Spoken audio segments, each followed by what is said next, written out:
What's up, deep thinkers? It's Robert from Existence First. And what I want to talk to you about today is a way to look at mental health from two different perspectives, or two different approaches. Okay, and this can be done with any field. I mean, it can be done. I'm going to make some analogies to fitness and health. Okay, and the motivation or the reason why I wanted to do this video was I was scrolling through Facebook feed, you know, and there was this video of like a coach at a school, like a high school or something, that some kid brought a shotgun to school and the coach took the shotgun away and he saved the day and everything, right? At the end of this news article, it was a video article, the news anchor said something to the effect of, the the the perpetrator's lawyers, they say that the student came with the intention only to hurt himself, not others, and then that he is going to, or they said whatever charges he's going to be charged with, and then that he's going to be receiving mental health treatment. Receiving mental health treatment. And I don't like that phrase because, I do work in the mental health field. I have 6 years experience working in the mental health field and with some very, very difficult emotional situations. Now, this concept of receiving mental health treatment, there's something missing in that link. And so in that story, here's what's missing. They say he had intention to hurt himself. Then they jump to this, he's going to be receiving mental health treatment, as if it's supposed to make the audience feel better or something. Like, oh, okay, well, now we'll be safe. Now he's going to be getting mental health treatment or something. There's a huge gap there, and then that's going to be filled in by the minds of the people watching, right? And it's a problem. So we need to figure out what is going on there. Like, we need to understand this better. Like, why does he want to hurt himself? Like, what is he depressed? Like, what's the deal? Like does he have a family history of depression? Right? Because there is a biological basis, right? After all, principle one of Existence First is biological contingency. But what's the deal? Is he not exercising? Because that's a natural antidepressant, and from the video, it didn't look like this guy exercises. Okay, does he have a social network? Like, there's this whole, the chain of causation is not clear, which shows and reinforces and perpetuates a lack of understanding. And what happens when you have a lack of understanding on a topic? You go at it from slave thinking, from slave perspective. And what am I saying about slaves? So, like, am I talking about in history class when we learn about slaves? No. Whether it's ancient Greece or the United States? No, I'm not talking about that. Friedrich Nietzsche had this dichotomy of master versus slave thinking. Okay, master-slave morality. I'm going to apply this. Right, I'm not going to talk about Nietzsche's concept. You can look it up. It's a very good, very, very interesting stuff.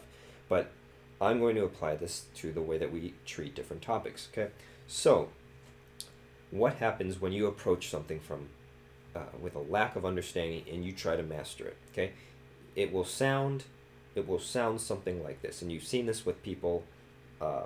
Let's say people who are trying to get fit. Okay, people trying to get fit. You're going to hear them say things like this. These are the people who don't understand how to get fit. You're going to hear say something like this.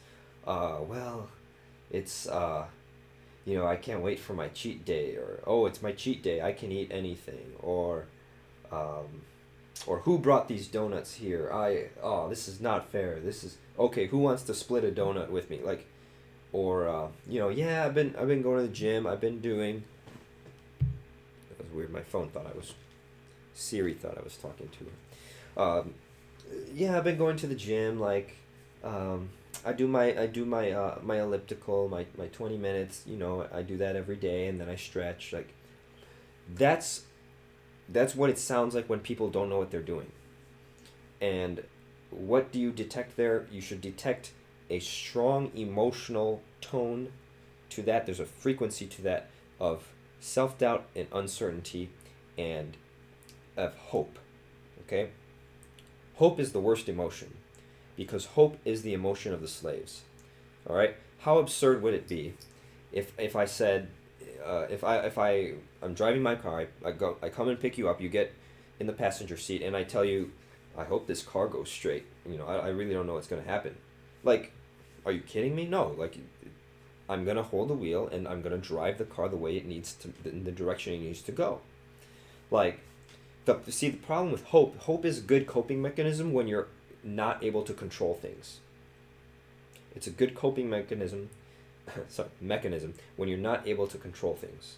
Okay, that's why it's like, it's very useful for slave morality. Okay, because in that situation, there's a lot that you can't control.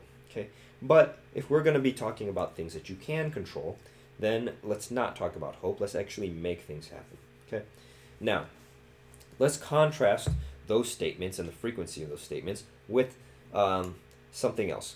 When someone really knows what they're talking about, right? It sounds different. Not only is the content different, it sounds different. Okay, imagine a personal trainer who's extremely fit talking about their diet. Yeah, I'm going to do this, the broccoli and rice, that's 300 calories, and then I've got another 300 calories over here with my whey protein shake, and I got to do my lifting, right? I'm on a new schedule. It's superset schedule, right? But you hear them talk about something that they know what they're talking about, and it sounds different. Okay. Now let's go back to mental health. And when people talk about mental health, because I work in the field, I hear this all the time. Okay. There's things like I think I need a mental health day, or I need some self care, or I just I'm struggling, but I've been talking to people, and it's helping. Like, just talking, like where's your strategy? Like, where is this? For instance, physical exercise. Like, if you're depressed and you're not exercising, like, what are you doing? Like, that releases so many feel good chemicals. Like, where is the strategy? Where's the A to B to C to Z, right? Oh, I just hope this depression's gonna lift, right? Oh, I hope I'm not so anxious to. What are you talking about? Figure out what the cause of it is, and then go attack the cause, right? Okay, so we need to stop approaching mental health from a weak perspective. It needs to be approached from a strong perspective. When it's approached from a strong perspective, then people will stop making up all of these myths about all of these mass shooters needing mental health treatment, and this or that, which there may be some truth to that, but what's lacking is the A to B to C to D to logic, the understanding of it, right? Okay, so I know this is a bit of a rant, but I think I made my points clearly, right? We need to approach topics from a place of strength. You can tell it. It's very, very clear. You can talk to people who are into self-help, but they're approaching it from a slave morality, from a slave perspective, and it sounds different. So, yeah, I'm just trying to make some moves here.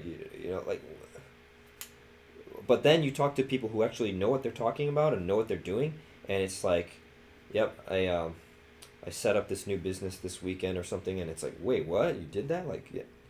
And it might succeed, it might not, but they're doing stuff. They're not making these statements of, I was thinking about trying this one thing. Like, this is night and day, all right? These are two different things. One type of people will go for things and make things happen. The other type is caught up in fear and self-doubt, and there's a different sound to the way that they talk, okay?